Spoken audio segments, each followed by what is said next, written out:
at your place, if you wanna take a look at those. Yeah, they're fine with me. It's fine. And yes. And then we have some items for consideration. Martin, do you wanna walk us through there? Yes. So the first one is a co-sponsor for the airport board with the FAA. These are projects relative to the 12 acres of land that we purchased last year, I believe, or the year before. Some of these are for design, mainly for design of items like taxiways and connector to the taxiway, but it also starts the process of doing additional apron work on the 12 acres. The FAA obviously knows that we need to have additional aprons. So these are to get those turned in by actually July 1, and we'll work with staff as far as these are the grants that'll be, we will pay 5% of it, but they'll be guaranteed 90% from the feds and 5% from the state. Bruce, did they work it out? And wasn't there like a issue with retaining ponds and all that? Who was sharing whose and? Has not been worked out. The engineers on each side are trying to contemplate which is the best option and what the cost would be. So at some point that's going to come before you. There's also a more recent request for an easement by Warren County Airport Limited across this 12-acre parcel on the westernmost property line. That'll come before you once I've had a chance to get a response from the Airport Authority Board. I sent it on to them for their engineer to determine whether it has any impact on our development of the 12 acres, meaning the County Airport Authority Board's development, which means this board as well. So yes, those things are not been resolved and will be coming before you at a future date. Yeah, because my understanding is like there's, on this 12 acres, there's a retention pond that might have to go on our property unless we share a retention pond, which it reduces the developable nature of our land if we put our own retention pond in instead of sharing it, but yet there's a cost associated with piping it down. So even though that hasn't been worked out, we're okay with moving forward with asking for the money.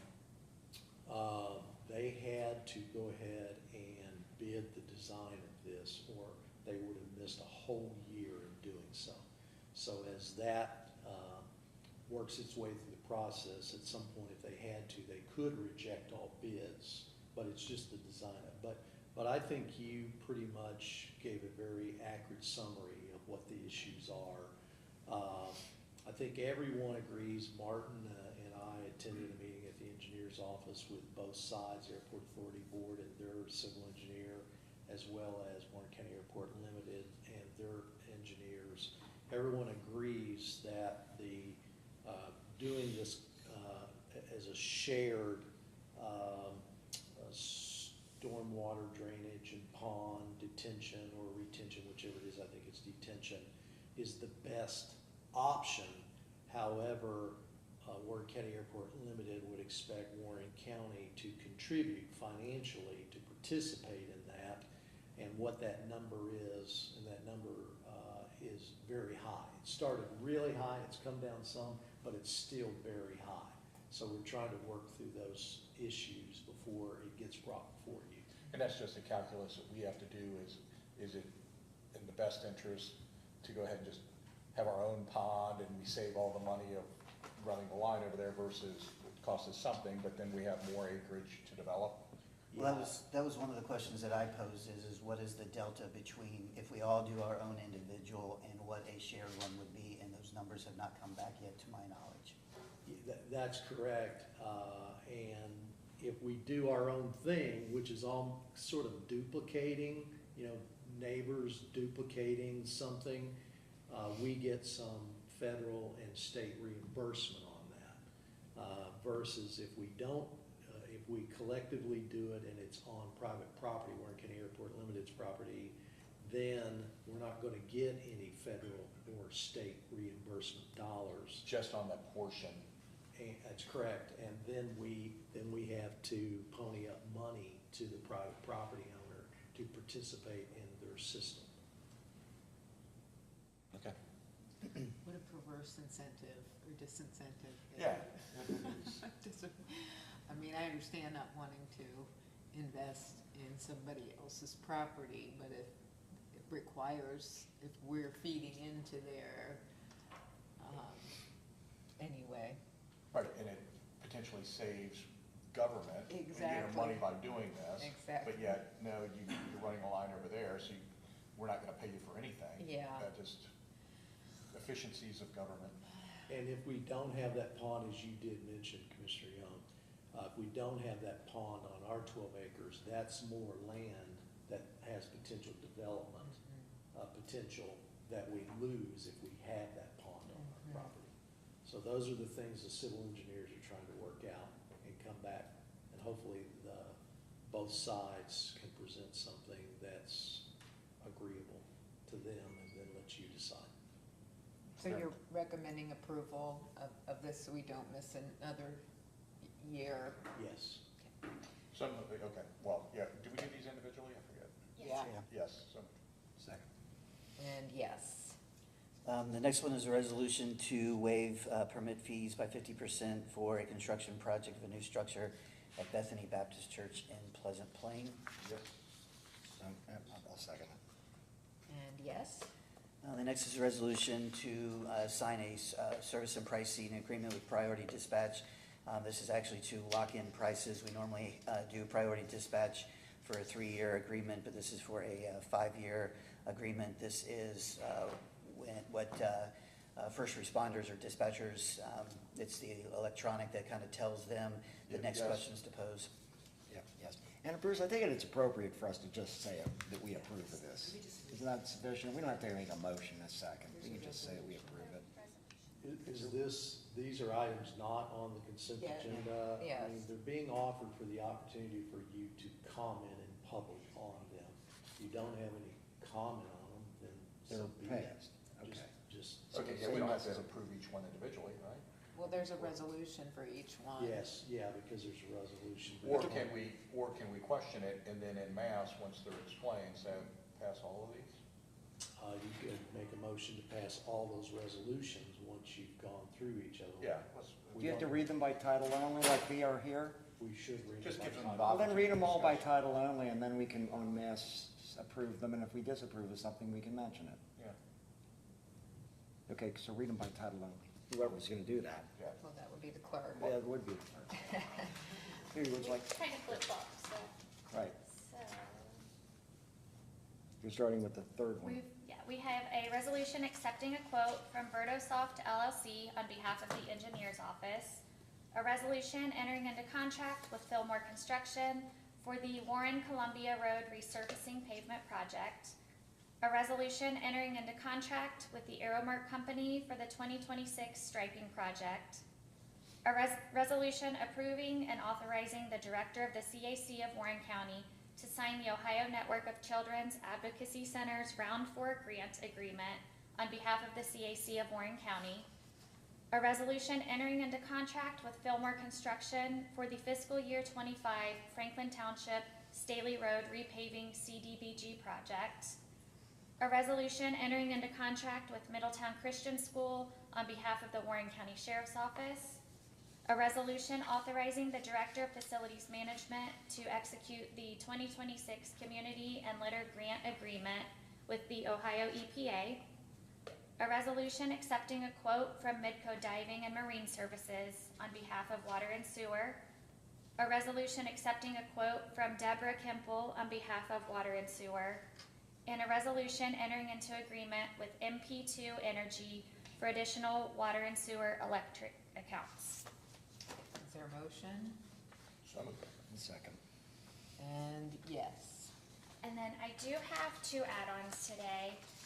The first resolution is approving an amendment to the contract with Lifespan Incorporated on behalf of Human Services. Is there, it's just an extension of an existing contract by a year, as I understand it. So moved. Second. And yes. And then the second resolution is setting a public hearing for the rezoning application of Elijah Alexander to rezone approximately 6.0495 acres from two-family residential zone R2 to single-family residential R1 in Franklin Township. So, Second. And yes, I just wanna make sure that, we're doing all, what has been said is accelerating it to the best of our ability to do so. Yes, ma'am. Great, thank you. And that's all I have. Okay, great, and that turns us to our, public hearing on our 27 tax budget.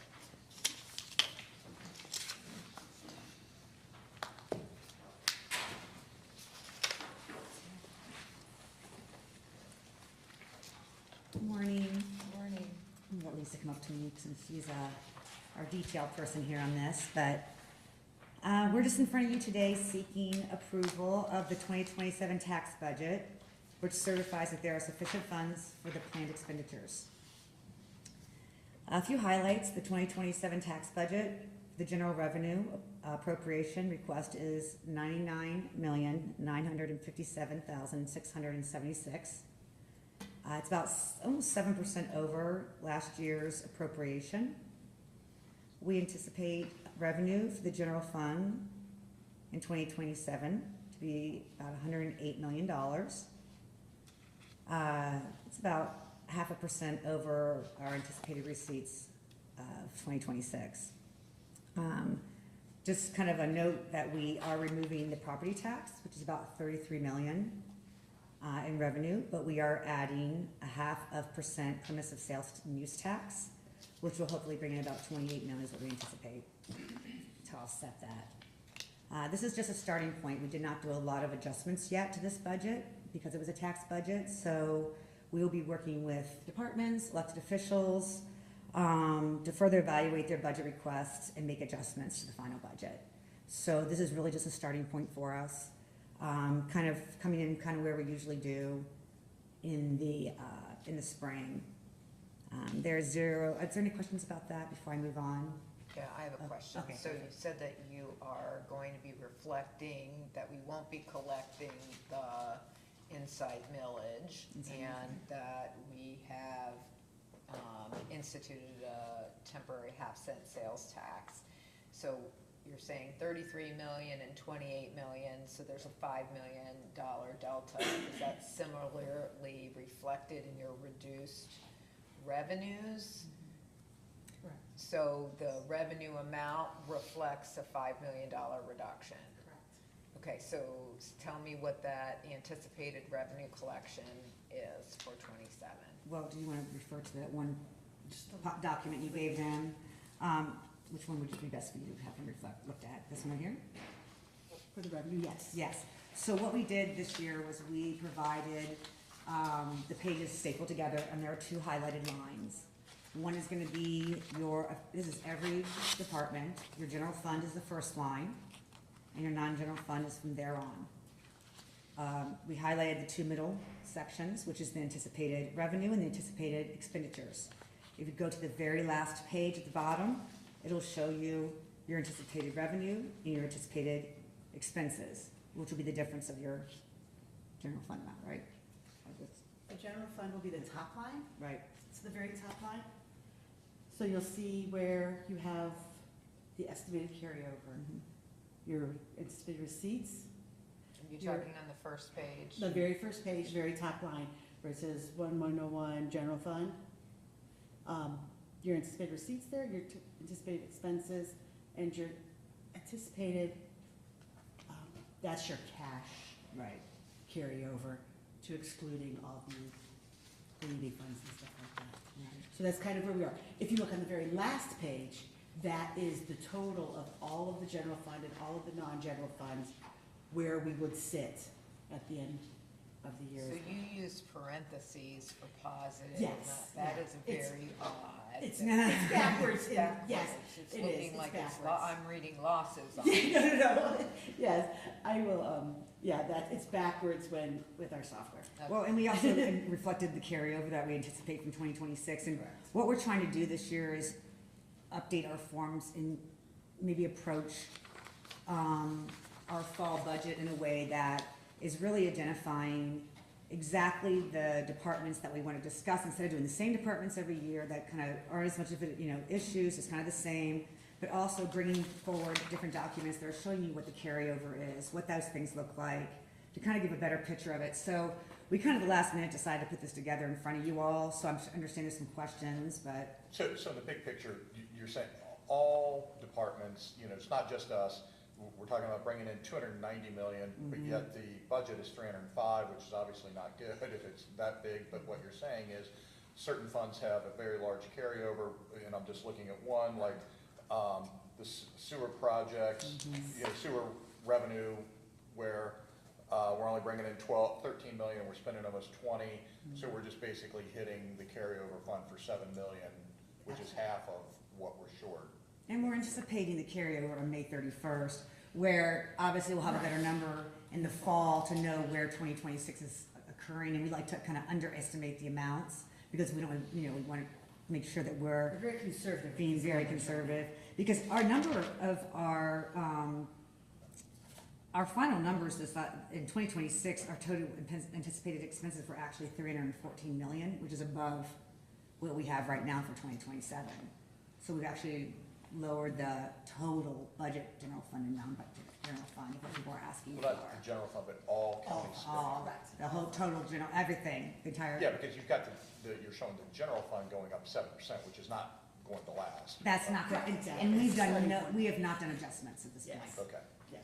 So yeah, all we're doing, this is just a legislative, Yes. we've got to do this and say, yeah, it's in line, we've got a budget that's coming, now we start the process. We have, yes. And it's hard for people to anticipate in April or beginning of May what they might need at the end of the year, so I think sometimes people ask for things, or staff, and they're not quite sure, so we give them kind of a little bit of grace at this point to say, like, it's not gonna harm anybody to leave it, we can adjust it in the fall, which we will do.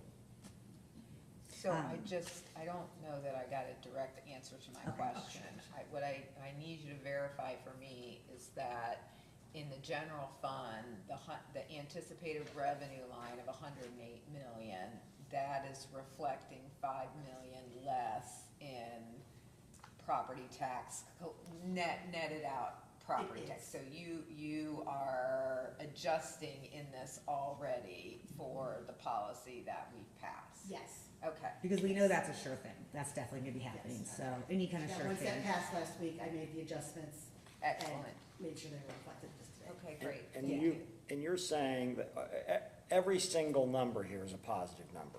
The parentheticals are a glitch. Yes, I will fix that. We I will just fix decided, that. yes, It yeah. was terribly weird, because the way in which this works is you just take the first line. Yep. You have a carryover balance of 88 million, et cetera. Yep. Then you have anticipated revenue of 108 million, et cetera.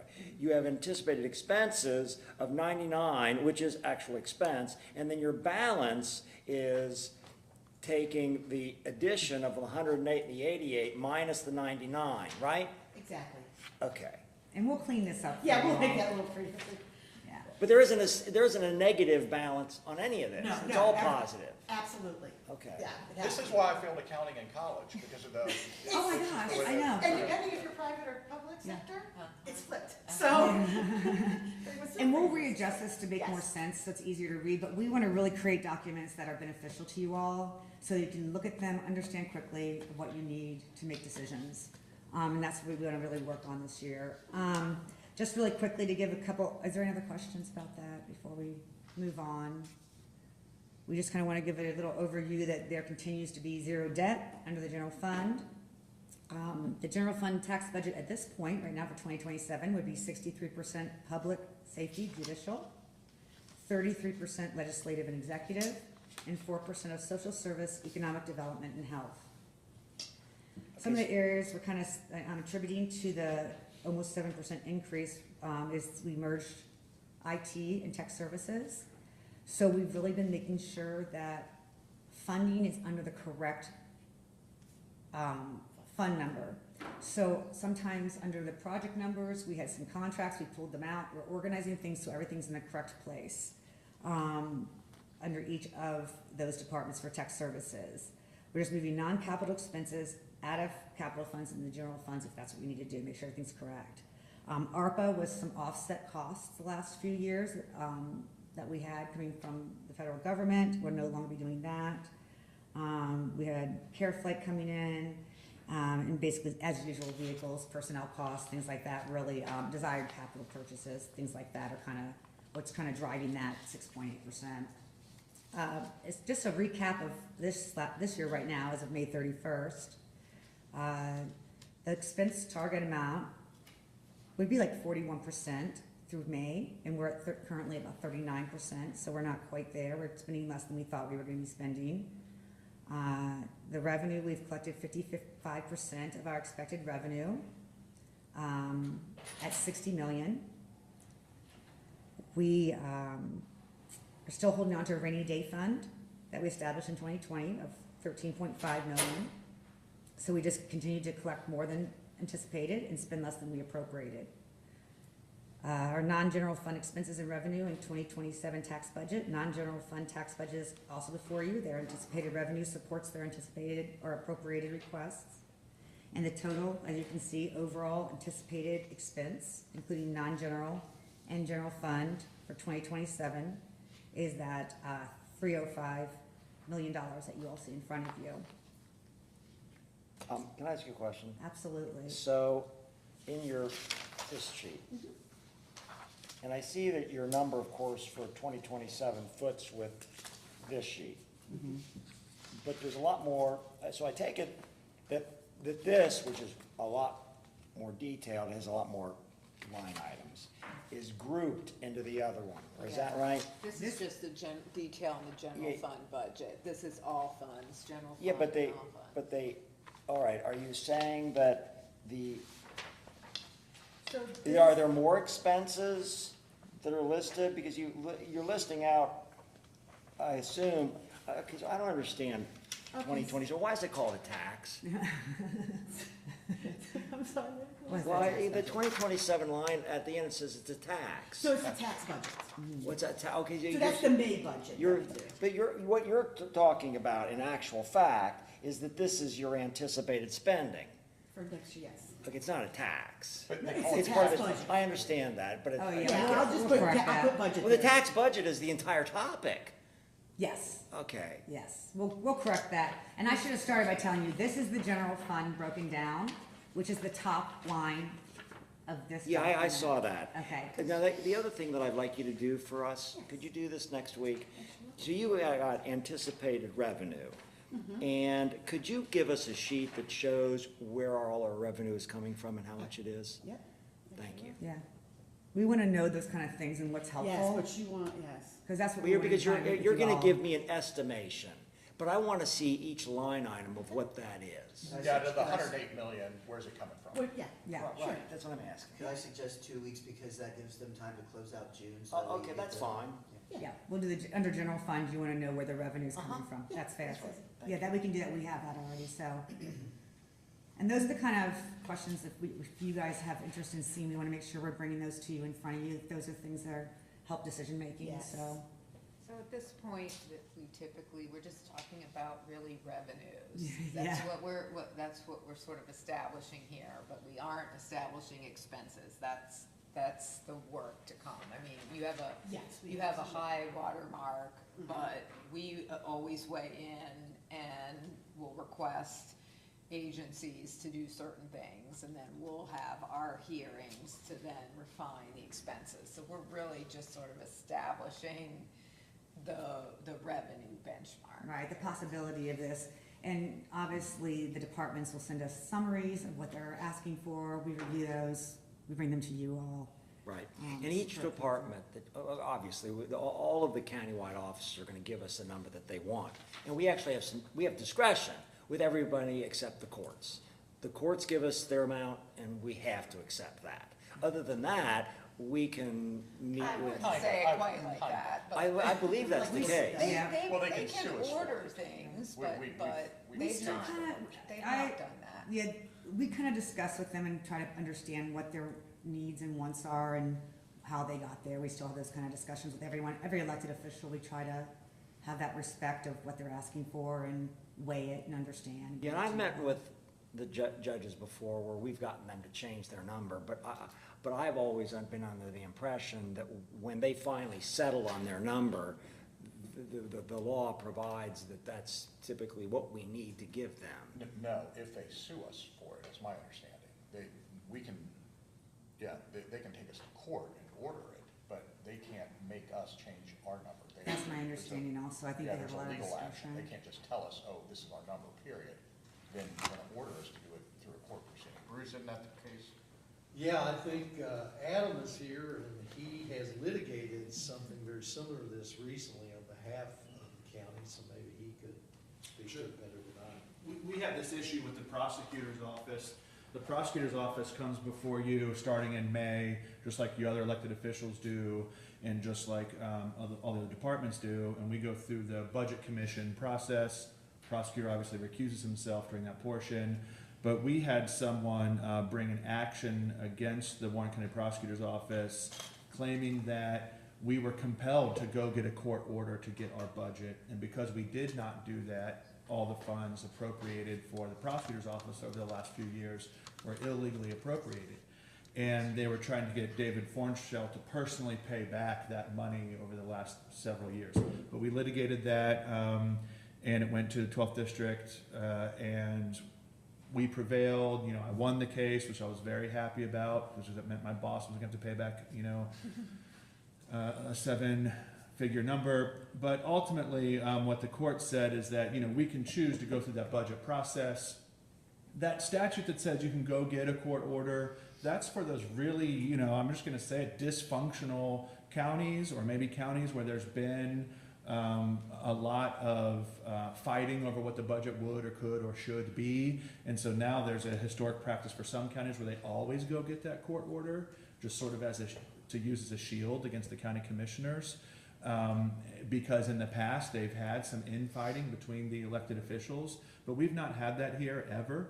And we don't plan on going to get a court order, at least for the prosecutor's office, to compel you to give us a certain amount of budget. Yeah, but I'm not talking about the prosecutor. Well, it's the I'm same talking about the statutory judges. scheme, same statutory scheme. Okay, So it's so- analogous. Okay, well, okay, so, I have always assumed that we had to grant the courts what they required us to do, and that we had discretion with the other offices, like the prosecutor's office. Is that not true? Do we have discretion with the courts? I think the courts have the ability, I think as Commissioner Young said, to get a court order to push it to be Well, approved. but that's my point. If we decided to cut back the clerk's budget, the clerk, could they dispute this and go to court and get a court order where we actually have something to litigate? Or like in the courts, if we don't give them what they want, they go to court and they automatically get an order.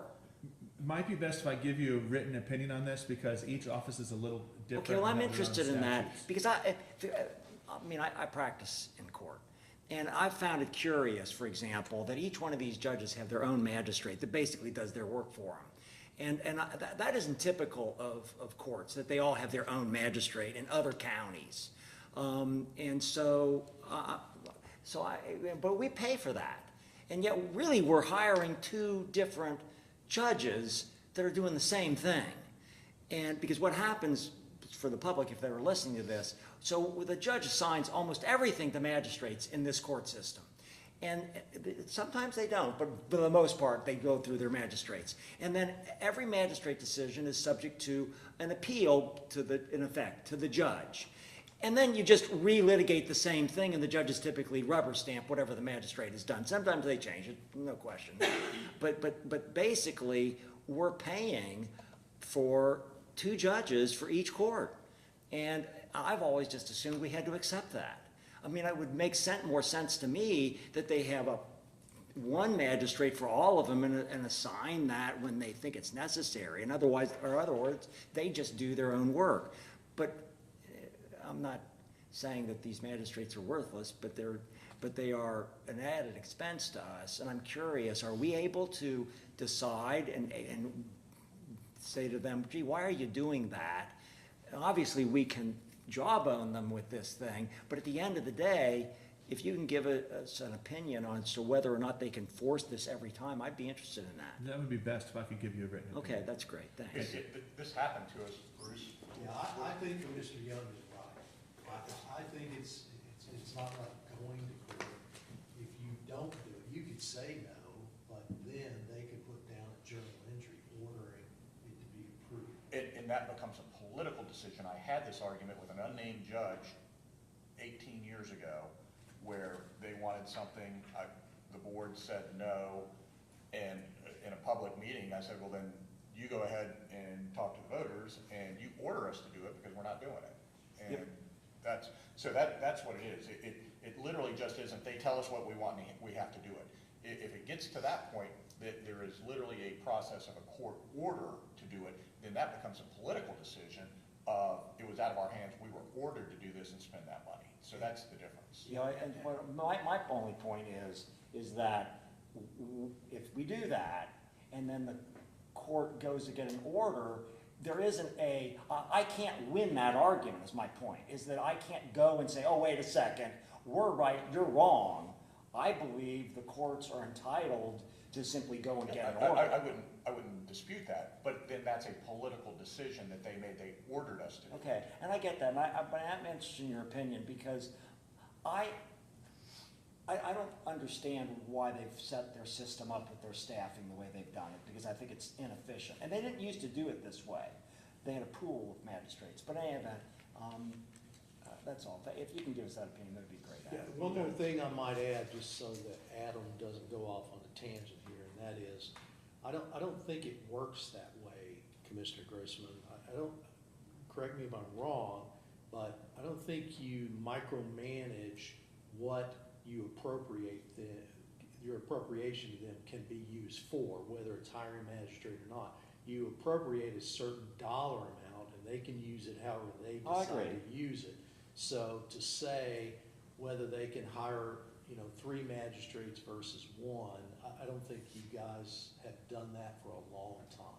Yeah, This board. what I'm saying is, we should have the right to look at their budget and what it's made up of, and then decide what we think is the appropriate total amount. And then they can spend whatever they please.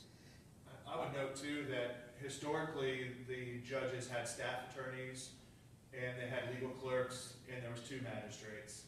They no longer have those staff attorney positions, they each have a magistrate. So there's actually been a reduction in full-time employees that are doing legal work, Yeah. kind of behind the scenes. And in most judges, of course, 95% of what I've done has been in federal court. The judges don't have staff attorneys. There is a pool of magistrates in federal court. They don't each have a magistrate, each one of these federal judges.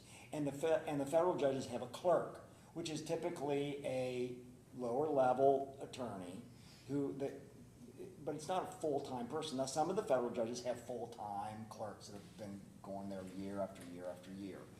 But most of the judges have revolving clerks that are beginning people, and therefore they're less expensive, but they're smart lawyers. Anyway, I'm not trying to micromanage them, but I do want to understand this ruling. Is Judge Oder our administrative judge? Yes, he is. So I thought, I will give him props right now as I read his budget line. He was at 2.8 million in 2023, he's at 2.861 this year. So the Common Pleas Court's budget has actually been one of the least growing line items we've had, at least for the last 4 years. So that's on the And surface. I know in the last few years, when Martin and I are talking to the judges, if they've asked for additional, full-time judge or something's changed, we've asked for like, how many cases are you seeing? Why are you asking for that? So we're not necessarily saying yes or no, we're just asking for documentation to say, does it seem like crazy that they're asking for something else? So, and they've been real cooperative about giving us whatever we've needed, and that's kind of behind the scenes. what Yeah, I we've been mean, look, the doing. court budget is not a big part of our budget. No. The largest part of our budget is the sheriff. However, I actually thought we were spending more on the sheriff than you show here. So, thank you. Well, that's a good day then. So, any questions? All good. Thank you. Thanks, guys. So I do have a resolution. The resolution is adopting the Warren County tax budget for year 2027. So, Second. And roll call, please. Mrs. Jones? Yes. Mr. Grossman? Yes. Mr. Young? yes. Excellent. Next, we have a continuation of an administrative hearing with 360 Restoration PUD Stage 2 preliminary site plan in Turtle Creek Township.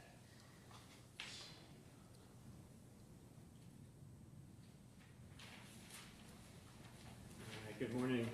So yeah, we had the continuation from the prior meeting, but we just wanted some clarification from the neighbor. So we have since received that letter. And then we also received an updated letter this morning from Turtle Creek Township.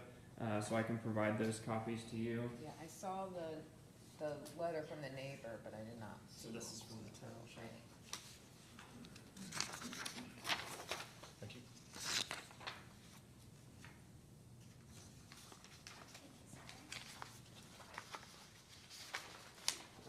So essentially, the letter in summary says that they are cognizant of the neighbors' concerns. So they were open to buffer type D just along their adjoining property lines. However, they did want to keep the existing mounding and landscaping along the street. So with that, I can certainly answer any questions, and with the applicant is And here. the applicant has agreed to do that. I can have him come up and attest to Okay. that. Okay, great. Thank you.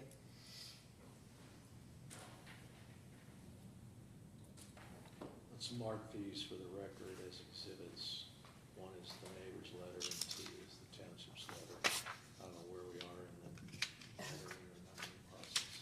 Good morning, Pat Hughes, with 360 Restoration at 2930 McIntyre Road. Appreciate you having me again. I just want to clarify, so they want it mounting in the front and not the sides. Correct. So I'm agreeable. Hopefully I can make this quick for you guys. I appreciate you doing a continuance, and that's all I got.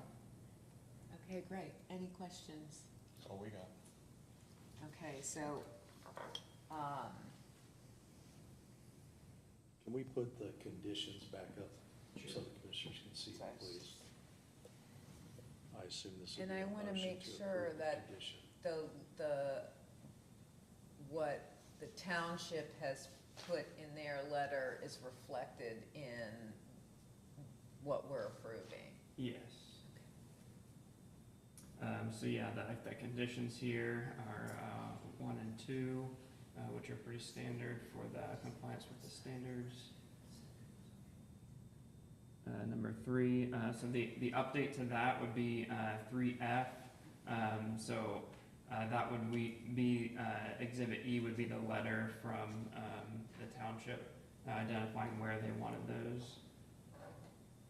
So, do we need to identify that as Exhibit E, Yes.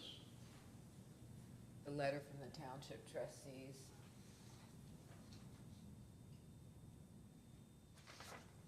And then number 4, updating the standards and compliance with the township, as well as approval of the elevations as illustrated, the dumpster enclosure, buffer type D, in compliance with the Warren County Rural Zoning Code. Update the health department for the septic, and then the soil and water for their any earth moving activities. I believe that was it. And what are exhibits A, B, C, and D? E was the one, the Well, letter. we got that. What's the other, what are the first 4? Just Just identify them for us. those, I don't know off the top of my head. Well, I that's believe what, I that- don't know either. Are they, they even exist? Yeah, they're in the record. Yeah, they're Okay, in what the- are they? They're like applications and things like that. Well, I just wanted to know.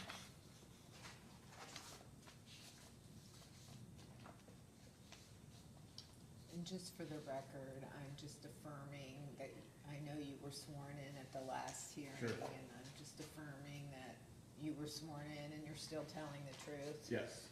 Okay, thank you. Where did staff come up with the letter E for Exhibit E? Stan, you know. I think it may have been in the staff report. There's obviously exhibits in the staff report. That's where I believe it came from.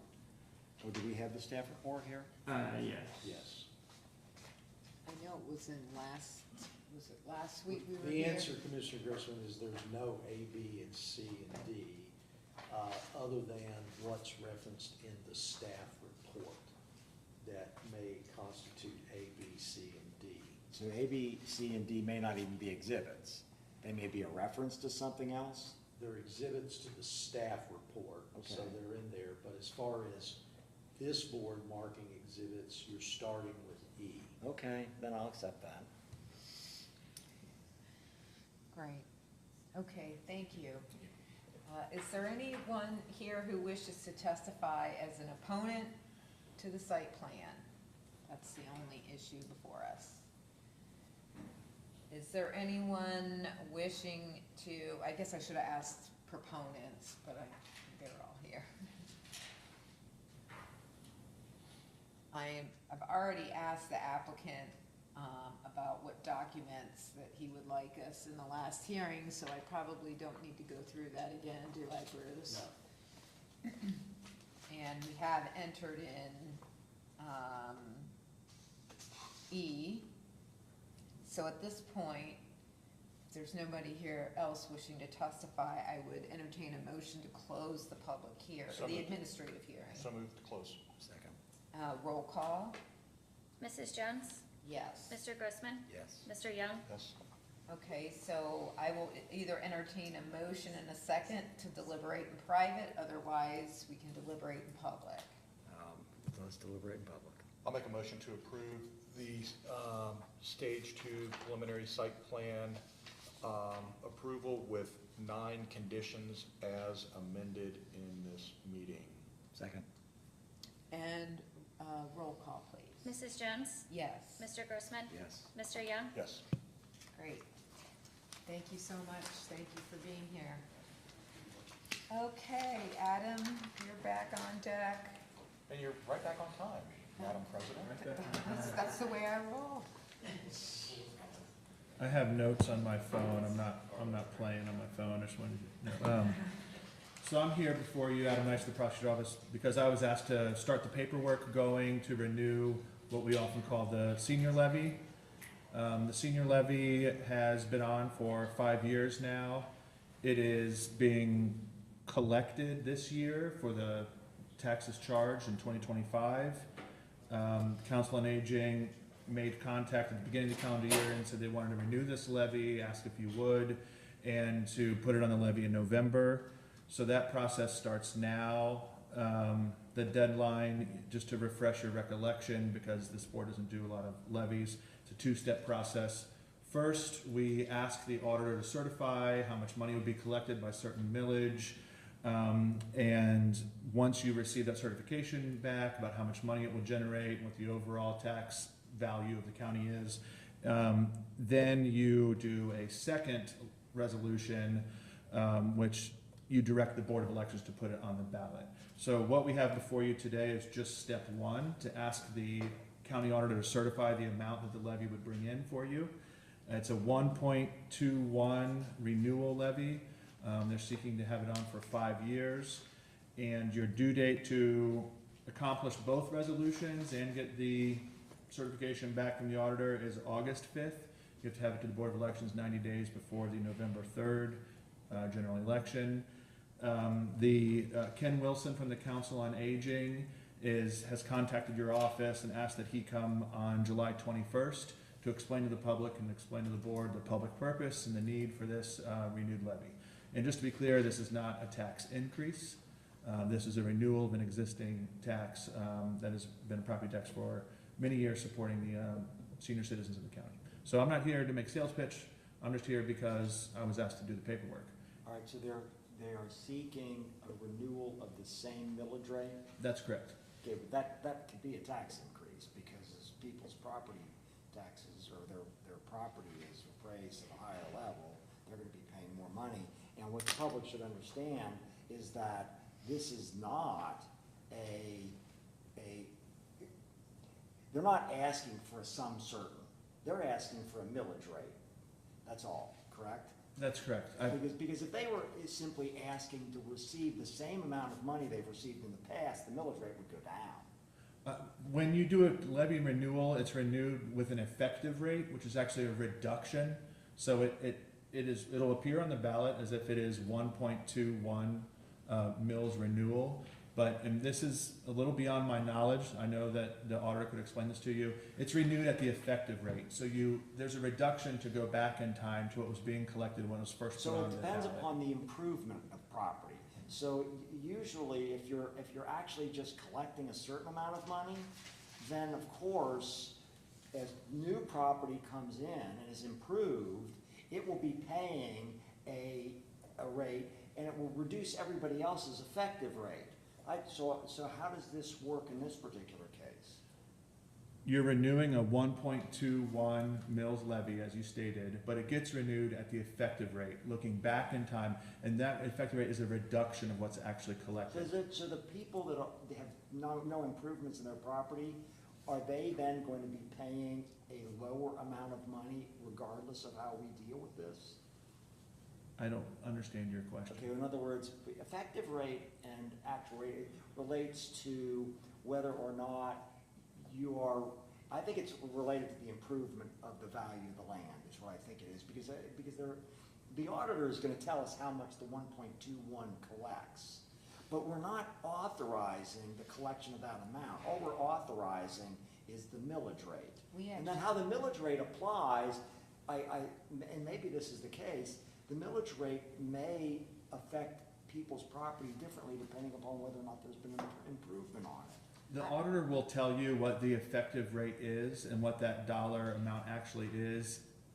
So when the people are being asked to renew this, are they being asked to renew a millage rate, or are they being asked to renew a collection of an amount of money? And the reason why I'm interested in that is because, as we know from the past, frequently the senior citizen levy has been collecting far more than they need to operate.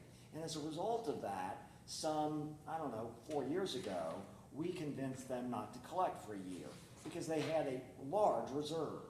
So that's my question is this rate gonna continue to increase their reserve amount, or is it? Well, they're gonna be here in July they can talk about it, in July, but I think in order to collect more money, they have to actually do a different type of levy. They'd have to do a replacement levy or some other type of levy. That, as I understand it, the renewal, the reason there's an effective rate is because it's looking back at the time at which the levy originally went on the ballot. It's constraining the growth over time. But to your precise question, Commissioner, around properties that have been improved, how the levy affects them, I don't know, and we can ask the auditor if he's available to come on that same day to address that issue. But the benefit, if you will, to taxpayers on the renewal is that it's not setting forth a rate on where the valuation is today. It's looking back in the past, which is why there's an effective rate calculated.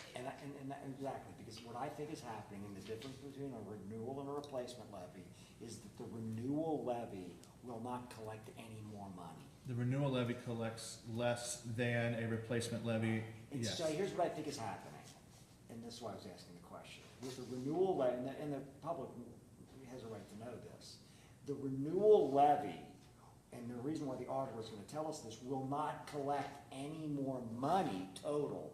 Then therefore, there's a difference between improved property and the effective rate. Because basically what's gonna happen is they'll collect the exact same money. That's why it's a renewal, not a replacement.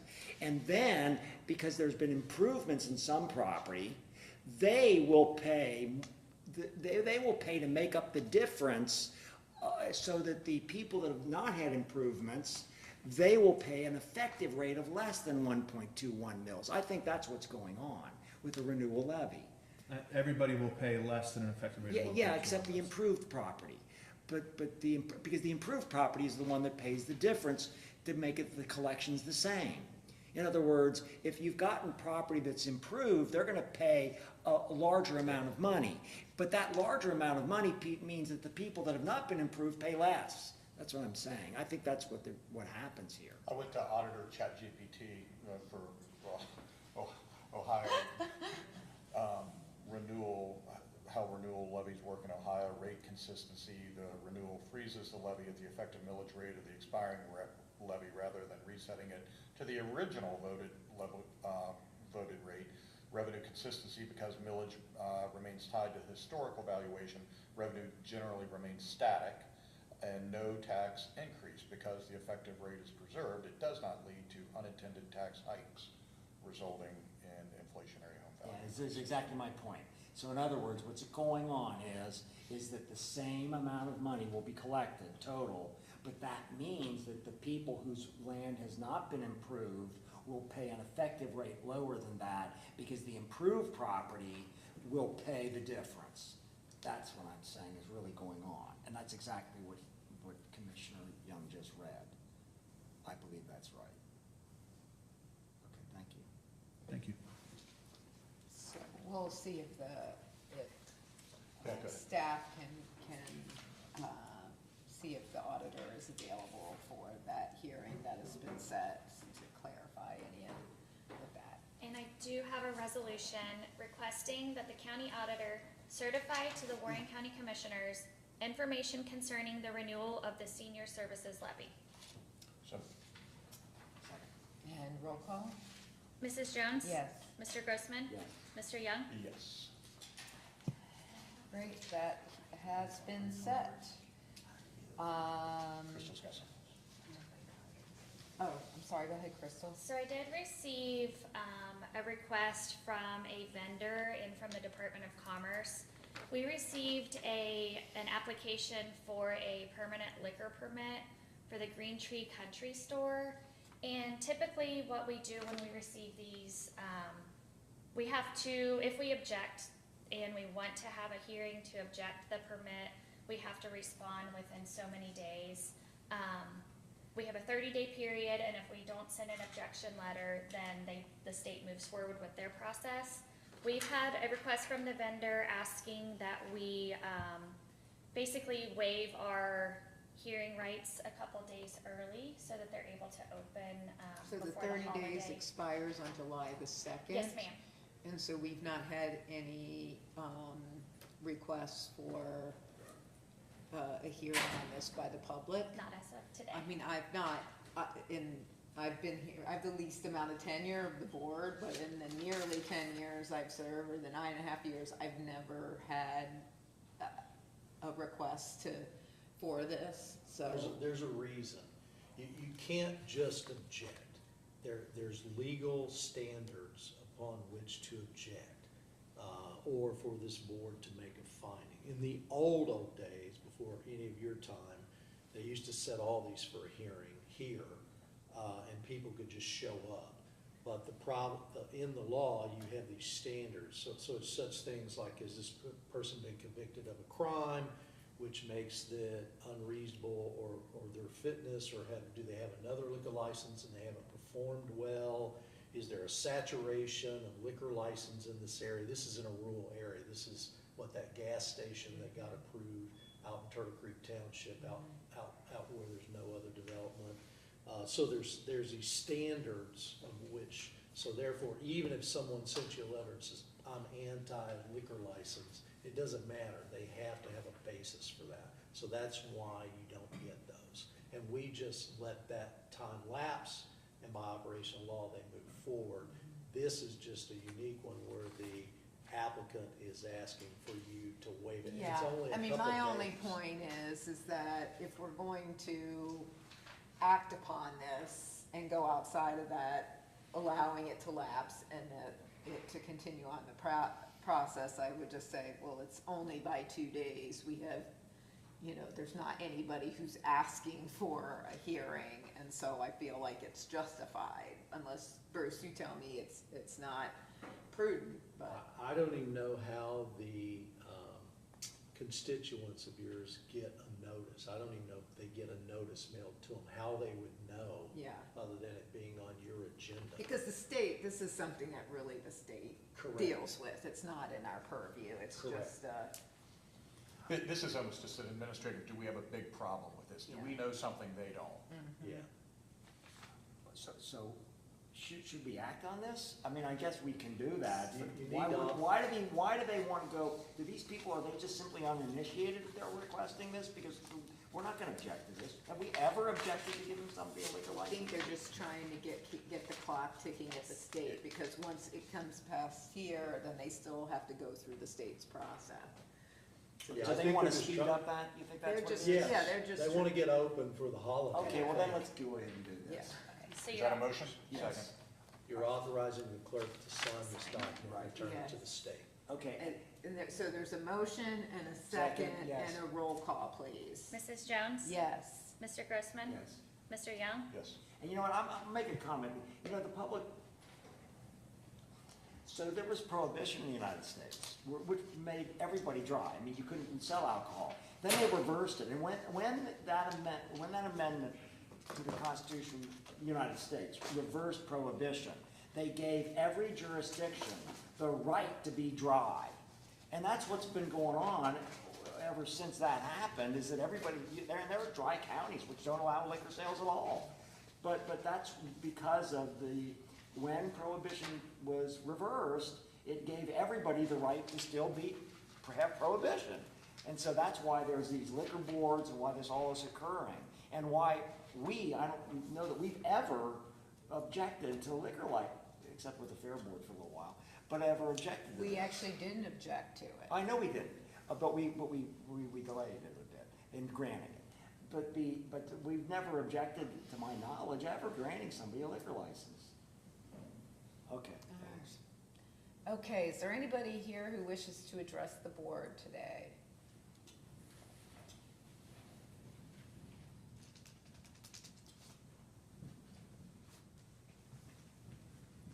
Dale, my name is Ian Logan. I live at 4630 Woodland Drive, Mason, Ohio 45040.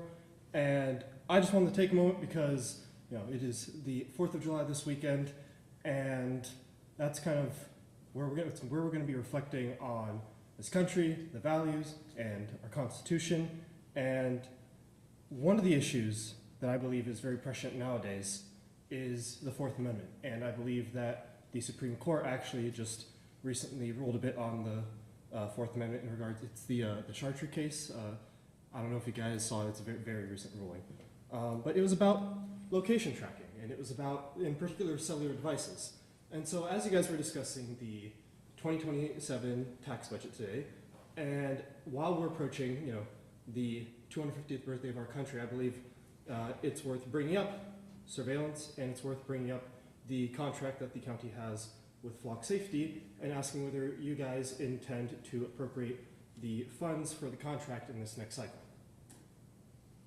Well, we haven't started our budget hearings yet, so I don't know that we've not looked at any contracts at all, or we've had no budget discussion yet. We just set the tax budget today, so that process will be happening in a few months. Would you consider setting a hearing to discuss Flock specifically? Because I believe, again, going back to the Micro 250 stuff, the reason why I bring that up is because I do believe we have a right to privacy from the Fourth Amendment, and I do believe that these cameras are quite an overreach, and they have quite disturbing implications with their ability to track our movements, not just throughout the county, but throughout the country. It is literally a nationwide network of cameras, and they say they just take pictures of license plates, and yes, they do always capture the back of a moving vehicle, and then that also captures everything around it. And it's not difficult for the technology stack these days to allow you to take all of those images, because it captures millions of images each day across the country,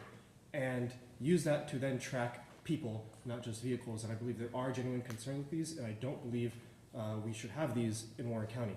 In fact, I don't know if you have guys seen them before, the Flock cameras. They're like these cameras on these poles about yay high. They have a solar panel on top, they're black, and there's like a very distinct camera on it. And I passed like 3 coming by here the other day. And it's disturbing to me that I am being tracked and monitored no matter where I go throughout the county, especially because I'm not even, as far as I'm aware, a suspect in a crime. And that's the thing about these cameras, is that they are warrantless searches in a sense. They are tracking your movements, and it's a dangerous world we're heading into. And I think I want to ask that we have a hearing on these cameras, whether or not we appropriate the funds for them in the next cycle. We will have several budget hearings and they're open to the public, so. Is it possible to have one just on Flock We'll specifically? take that under advisement. Okay. Thank you for being here And today. by the way, you know, you have a cell phone, right? Yep, and that's actually exactly what the Well, Supreme you Court ruled on. understand that cell phone goes from one cell tower to another, and that's trackable. So if you're carrying a cell phone, and this isn't government that's done this, but nevertheless, you've got all these cell providers, and they have all these cell towers, and they connect to each different location, and literally, you can track somebody's, so for example, Yeah. and the government will go into this information, which is with the cell providers, and they can get from the cell providers their information and track a cell phone. And they use that, for the example, this guy that killed all these people in Idaho, the students, and they tracked his cell phone. And he even turned his cell phone off because he knew this. No, and I do hope the government had a warrant for that. I'm sure they did in that instance because there's probably good evidence against it. But in this case, actually, the Supreme Court actually just yesterday I'm sorry if I'm pronouncing it wrong. It's the Chartry, but it actually was talking about location tracking through cell phones, and they ruled that you do need a warrant for that kind of tracking. So we are making some progress in that direction. I just think you bring up a great point of how in today's world we very much are tracked all over the place, and it's the kind of thing that I don't think was in consideration was when the Constitution was written, and now it's on us to start thinking about that stuff. And people tend to think of the surveillance state as being a federal government, big government kind of a thing, but it's at the local level where that stuff is brought in. Now, I understand you guys see a lot of contracts every day. Just today, there's like a whole bunch of contracts on the docket. So I just ask that you revisit this one. And when Flock says they delete the data after 30 days, well, they also here in section 5.3 say that during that period they can then share that footage with third parties, so long as they believe the request was made in good faith, and they're the ones who are the arbiter of that. And I also know that we don't even store the footage here. All that footage goes to them, and I don't think we should be outsourcing that kind of public safety stuff to big tech. And I think in today's world we need to be looking at the privacy implications here. Because it's concerning. It's just very concerning. And have you guys taken a look at the contract? Thank you so much for being here. Appreciate it. Thank you, guys. Anyone else wishing to address the board today? Okay. Seeing none, is there a motion to go into executive session? I make a motion, we go into executive session to consider the employment, dismissal, discipline, demotion, compensation, or the investigation of complaints against public employees pursuant to ORC 121.22G1. Second. Roll call? Mrs. Jones? Yes. Mr. Young? Yes. Mr. Grossman? Yes. Thank you all.